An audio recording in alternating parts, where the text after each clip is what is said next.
watching things on YouTube that not only do you not want to watch, that you don't even care about, that make you feel horrible about watching after you're done. That's probably 4 hours right there.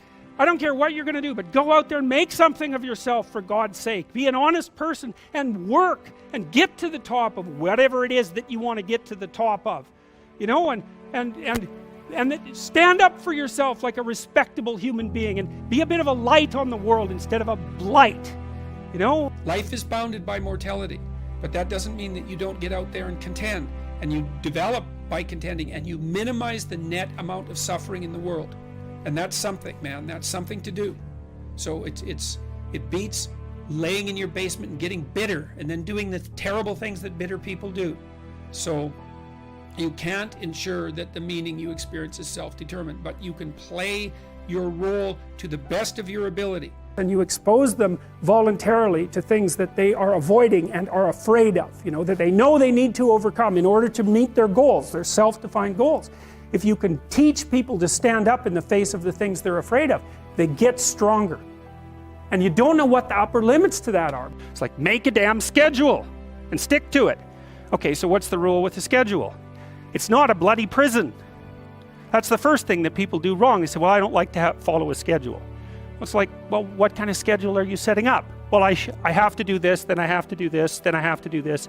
You know, and then I just go play video games, because who wants to do all these things that I have to do? It's like, wrong. Set the damn schedule up so that you have the day you want. That's the trick. It's like, how far could you take that if you stopped wasting time, and if you stopped lying, and if you oriented yourself to the highest possible good that you could conceive of, and you committed to that? How much good could you do? Well, I would say, why don't you find out? That's what I think you should do. You should find out. You don't have anything better to do. 7 billion people in the world, and who are you? You're just one little dust mote among that 7 billion, and so it really doesn't matter what you do or don't do, but that's simply not the case. It's the wrong model, because you're at the center of a network. You're a node in a network, and that puts you one person away from a million, and two persons away from a billion. And so that's how you're connected, and the things you do, they're like dropping a stone in a pond. The ripples move outward, and they affect things in ways that you can't fully comprehend, and it means that the things that you do and that you don't do are far more important than you think. It's like, aim at the highest good, tool yourself into something that can attain it, and go out there and manifest it in the world. And everything that comes your way will be a blessing. And so all you have to do is give up your resentment and your hatred. If you're going to be a plumber, man, be a good plumber.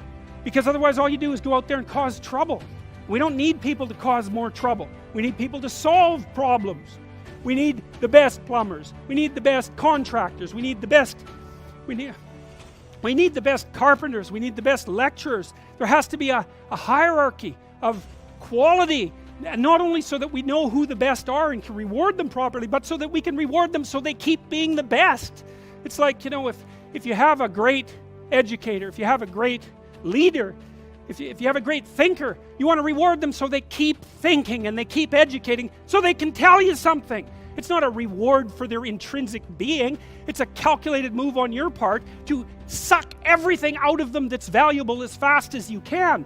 It's this feeling or voice you have in your head just before you do something that you know is stupid, telling you that probably you shouldn't do that stupid thing.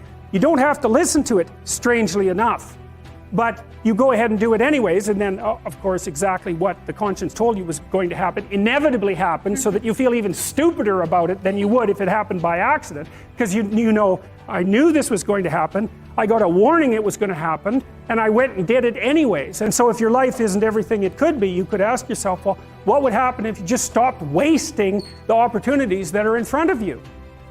There's a sacrificial element in maturation, right? You have to sacrifice the pluripotentiality of childhood. And the question is, well, why would you do that? Well, one reason is it happens to you whether you do it or not. You can either choose your damn limitation, or you can let it take you unaware when you're 30, or even worse, when you're 40. And then that is not a happy day. And I see people like this, and I think it's more and more common in our culture, because people can put off maturity without suffering an immediate penalty. But all that happens is the penalty accrues, and then when it finally hits, it just wallops you. You get to pick your damn sacrifice. That's all. You don't get to not make one. So you're sacrificial whether you want to be or not.